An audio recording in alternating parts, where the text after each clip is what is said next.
My daughter looked me right in the eye, in front of all her new rich friends, and told me to leave her wedding. Forever. I just quietly walked out, thinking our relationship was over for good. But then, as I sat in my car in the pouring rain, a phone on the passenger seat started ringing.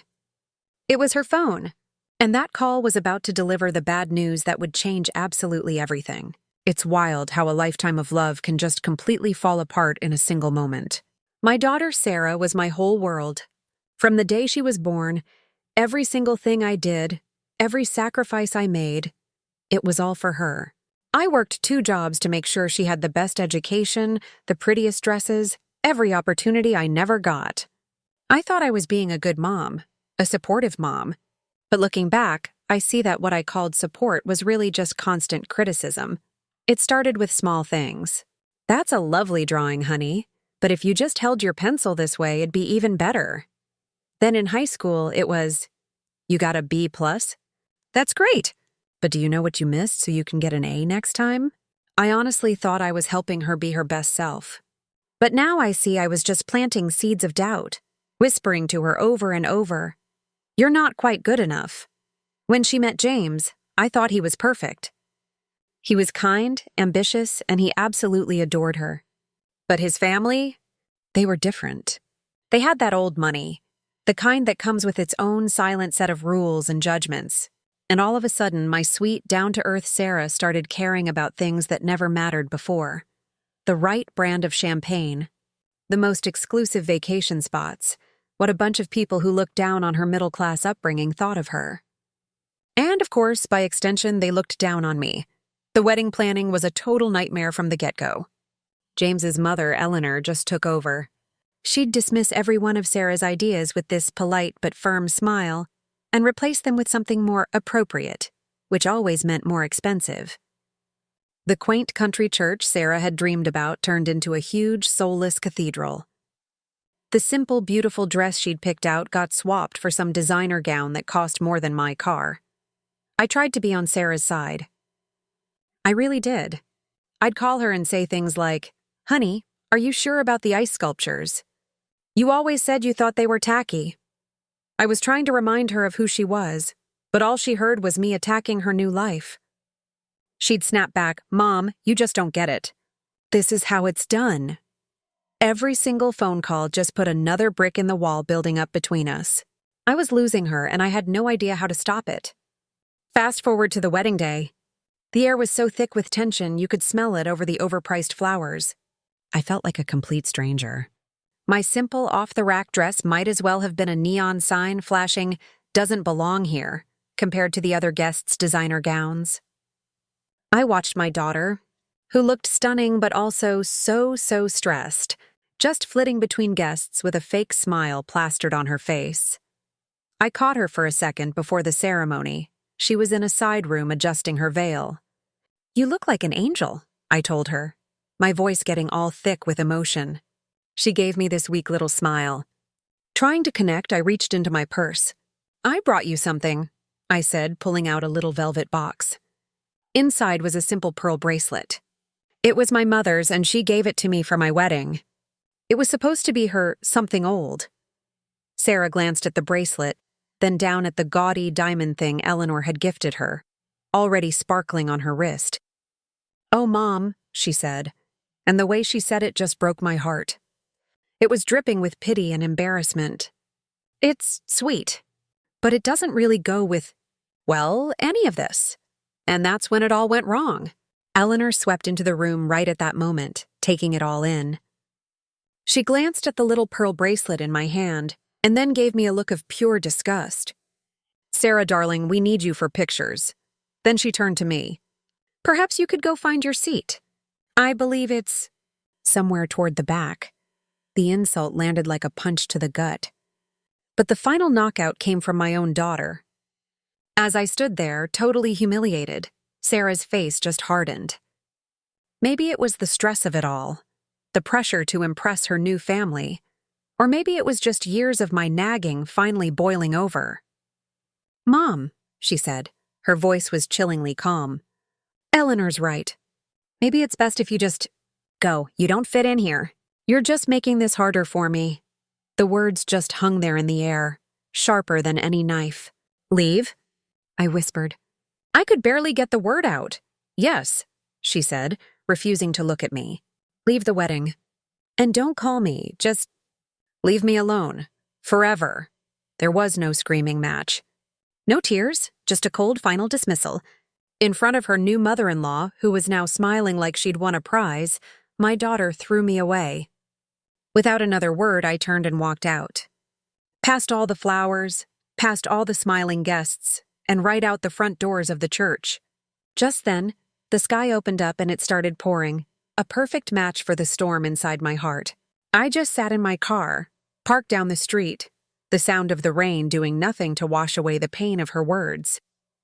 It was over. My daughter was gone. I don't know how long I sat there, just staring at the rain on the windshield. An hour? 2? The world outside my little car had just stopped. All I could feel was this cold, hollow ache in my chest. Then a sharp buzzing sound cut right through the silence. A phone was ringing, and it wasn't mine. There on the passenger seat next to my purse was Sarah's phone. She must have left it in my car in all the rush and anger. The screen lit up with a picture of James, grinning from ear to ear. His name flashed above it, James, my love. My first instinct was to just ignore it. Let it go to voicemail. What did I care anymore? She told me to get out of her life forever, but it rang again. And then again, a cold, sick feeling started to creep up my spine. This is their wedding day. Why would James be calling her over and over right before the ceremony? My hand was literally shaking as I reached for the phone and swiped to answer. Sarah? Thank God! It wasn't James. It was his best man, Mark, and he sounded like he was in a full-blown panic. Sarah, you need to get to City Hospital. Right now. Mark? This is her mother, Carol, I said.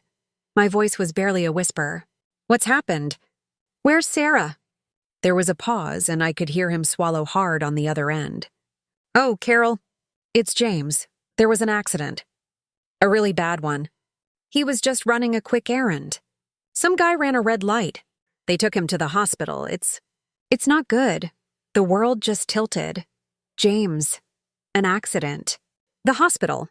My daughter's perfectly crafted perfect day was shattering into a million pieces, and she didn't even know.